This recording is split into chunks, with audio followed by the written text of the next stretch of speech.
One thing that I was struck by, I thought during a recent DSO showcase was that pre-COVID we heard so much around the dangers of automation and AI, that they're going to eliminate millions of jobs around the world, and what we're hearing more so now is really that the demand, that pull from the employers, so that pull and demand for digital skills, as you were saying, rather than a push from the loss of jobs.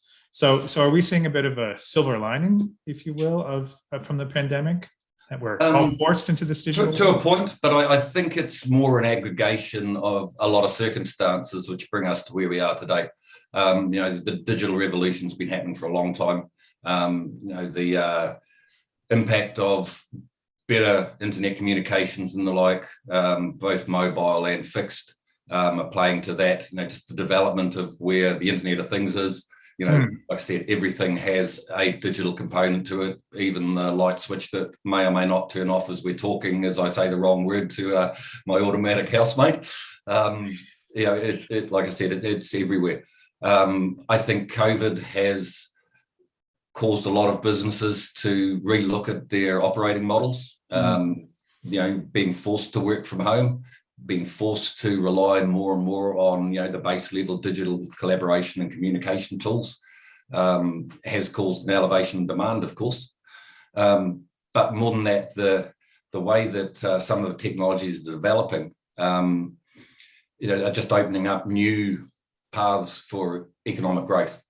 A lot of scaremongering out there about artificial intelligence and things like that, but they said that back in the old industrial revolution a couple of centuries ago, that all this machinery and industry was going to kill off everybody's jobs, and that didn't happen. Economies actually grew and flourished off it, and I believe the same will happen here.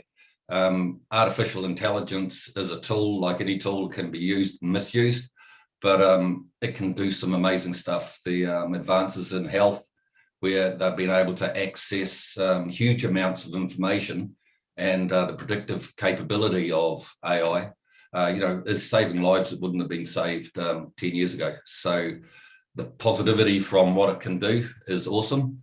And to me, I think it's actually giving people a lot more options of what they can do into the future.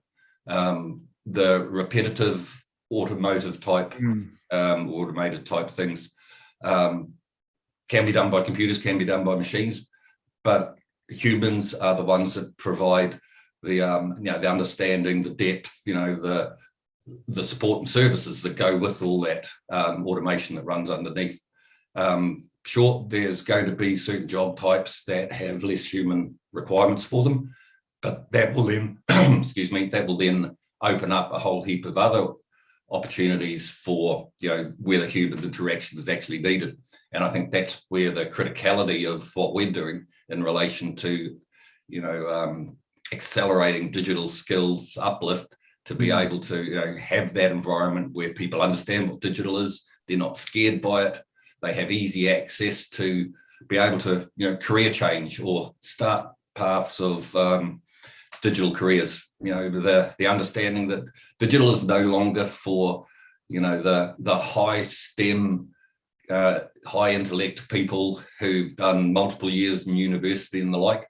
In a lot of cases, it's very much like your traditional, apprenticeship trade type careers. You can start off in digital with limited schooling, limited formal tech training, and you can grow through that and have an exceptionally successful career. Part of that, and it's part of the work that we're doing, is to try and simplify the understanding of what we call skills transferability. It's how can you match people who may have no knowledge, no technical or formal education in digital, but because of your innate skills, because of the skills you've already developed over potentially a lifetime of another career, you can use that ability to rapidly transfer into a specific field of digital, because you already know how to do it. You just need to be trained with the tools that are digital to actually enable that. And there are some amazing examples out there. One of our board directors, the CEO and founder of With You With Me, which focuses on transitioning Defence Force veterans into the digital world. They've segmented the various roles in the Army and linked them to where people are likely to easily understand and easily get to a level of competence through small amounts of training, and B, thrive in it because it's where their mindset is. It's the things they like doing. An interesting example is that for cybersecurity, cyber analysts, special forces and people like that are well fitted for it. They have the same sort of mindset of, identifying problems, coming up with solutions to fix the problems, and then executing those solutions. And it's almost like, ducks to water. You learn a few more skills, you have to learn a few more things, but you learn it very quickly because it sits well with you. You understand it, you get the concepts, and actually the tech training is, a minimal part of, taking that first step into the digital world. Interesting. So it really we are the sum of that of an aggregation of informal, non-formal, and formal training and education to give us the skills exactly. and competencies. And that's one of the barriers that we're trying to break down within the DSO. There's a thought out there that, to be successful in digital, you need to have a degree, you need to spend X amount of time getting formal training. And in certain elements, that is the case. There's definitely a need for those. But in the main, there's actually not a lot of tech requirement if you've matched to your own aptitude to the right application of roles. You can do small amounts, weeks of tech training, and be quite productive at the start.